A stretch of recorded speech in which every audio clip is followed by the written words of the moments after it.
नमस्कार दोस्तों।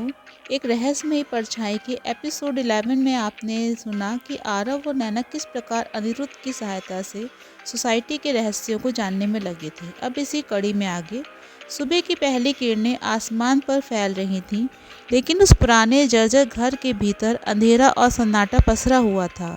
अनिरुद्ध, आरव और नैना नक्शे के इर्द गिर्द बैठे थे। लालटेन की हल्की लौ उनकी चिंतित आंखों पर पड़ रही थी। अनिरुद्ध ने धीमे स्वर में कहा, आज हम उस रास्ते पर कदम रखने जा रहे हैं जहां से लौटकर आने वाले बहुत कम लोग जिंदा बचे हैं। ये अंडरग्राउंड टनल्स सिर्फ ईंट पत्थरों की भूल भुलैया नहीं है, बल्कि सोसाइटी के सबसे पुराने ट्रैप्स का गढ़ है। नैना ने डायरी को खोला। उसके पन्नों पर लिखे शब्द मानो फुसफुसा रहे थे। हर सुरंग में अतीत की गूंज है और हर मोड़ पर मौत खड़ी है। आरव ने स्पेयर को हाथ में उठाया। उसकी सतह पर हल्की चमक फैल रही थी, जैसे वे भी उन्हें चेतावनी दे रही हो। अनिरुद्ध उन्हें शहर से बाहर एक सुनसान जगह पर ले गया। वहां घने पेड़ों और झाड़ियों के बीच एक पुराना पत्थर का ढांचा था, जिस पर समय की मार से दरारें पड़ चुकी थीं। यही है वो जगह, अनिरुद्ध ने कहा। उसने एक लोहे का गेट खोला जो जमीन के भीतर जाने वाली सीढ़ियों की ओर खुलता था। सीढ़ियाँ ठंडी और नम थीं, दीवारों पर काई जमी हुई थी और नीचे से आती बदबू ने माहौल को और भयावह बना दिया। नैना ने कांपते हुए कहा, ये जगह मुझे बिल्कुल भी अच्छी नहीं लग रही। आरव ने उसका हाथ थामा। डरना नहीं, हमें साथ रहना होगा। तीनों धीरे धीरे नीचे उतर गए। ऊपर से गेट बंद होते ही अंधकार ने उन्हें घेर लिया। अंदर पहुंचते ही उन्हें कई रास्ते दिखे। कुछ बाएं मुड़ते थे, कुछ दाएं और कुछ अंधेरों में खो जाते थे। अनिरुद्ध ने नक्शा फैलाया और कहा, हम इस लाल निशान वाले रास्ते पर जाना है, बाकी सब मौत की ओर ले जाते हैं। वे आगे बढ़े। सुरंग की दीवारों पर अजीब सी आकृतियां उकेरी हुई थीं, मानव आकृतियां जिनके चेहरे विकृत थे, जैसे किसी ने चीखते हुए उन्हें पत्थर पर उतार दिया हो। नैना ने धीरे से कहा, क्या ये सोसाइटी के पुराने शिकारों की यादें हैं? अनिरुद्ध ने गंभीरता से सर हिलाया। हाँ, ये जगह उनकी आत्माओं से भरी हुई है।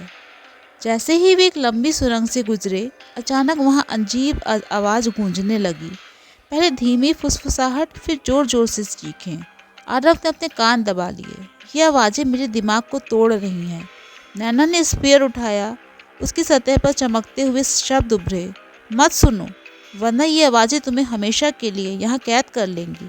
अनिरुद्ध ने जल्दी से जेब से धूप बत्ती जैसी चीज़ निकाली और जलाकर दीवार पर फेंकी।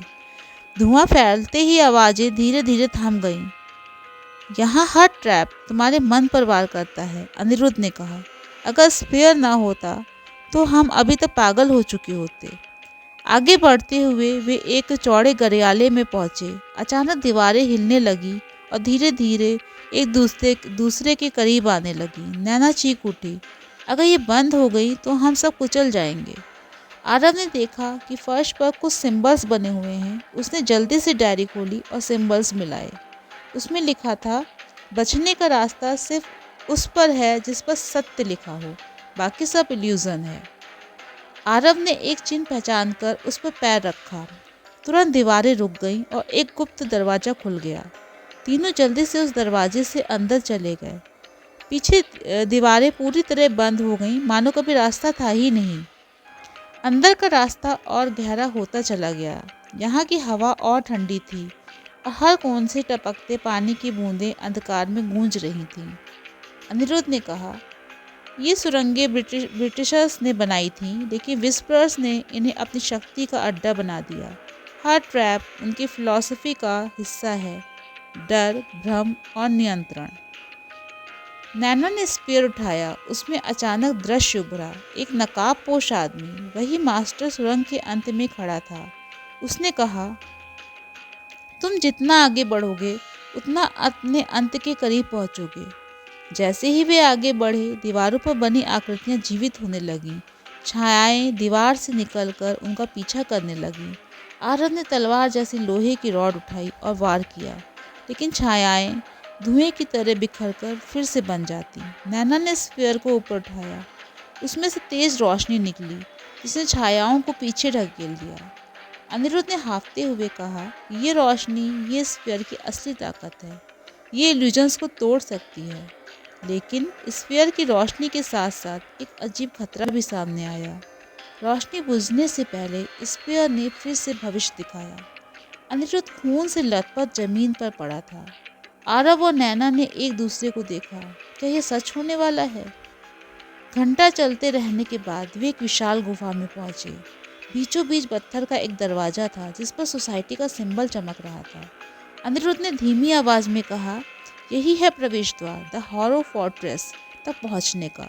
लेकिन इसे खोलने के लिए बल नहीं, बुद्धि चाहिए। दरवाजे पर लिखे शब्द थे, केवल वही प्रवेश पाएगा जो अपने सबसे गहरे डर को स्वीकार करेगा। नैना ने कांपते हुए कहा, मतलब हमें अपने डर का सामना करना होगा। आरव ने स्फीयर को दरवाजे पर रखा। तुरंत वे चमकने लगा और तीनों के चारों ओर अंधेरा छा गया। अंधेरे में प्रत्येक को अपना अपना सबसे बड़ा डर दिखाई देने लगा। आरव ने देखा नैना की मौत। नैना ने देखा आरव उसे छोड़कर जा रहा है। अनिरुद्ध ने देखा अपने बेटे और पत्नी का खून से लथपथ चेहरा। तीनों चीख पड़े और दरवाजे धीरे धीरे खुलने लगा, मानो उनके डर को स्वीकार करने पर ही उसने रास्ता दिया हो। लेकिन जैसे ही दरवाज़ा पूरी तरह खुला, उसके पीछे एक रहस्यमय छाया खड़ी थी, एक नकाबपोश मास्टर। उसकी आवाज़ गूंजती आई, स्वागत है, अब असली परीक्षा शुरू होती है। दोस्तों, इस प्रकार एक रहस्यमय परछाई का 12th एपिसोड समाप्त होता है। मैं जल्दी इसका अंतिम 13 एपिसोड लेकर के आऊँगी। नमस्कार।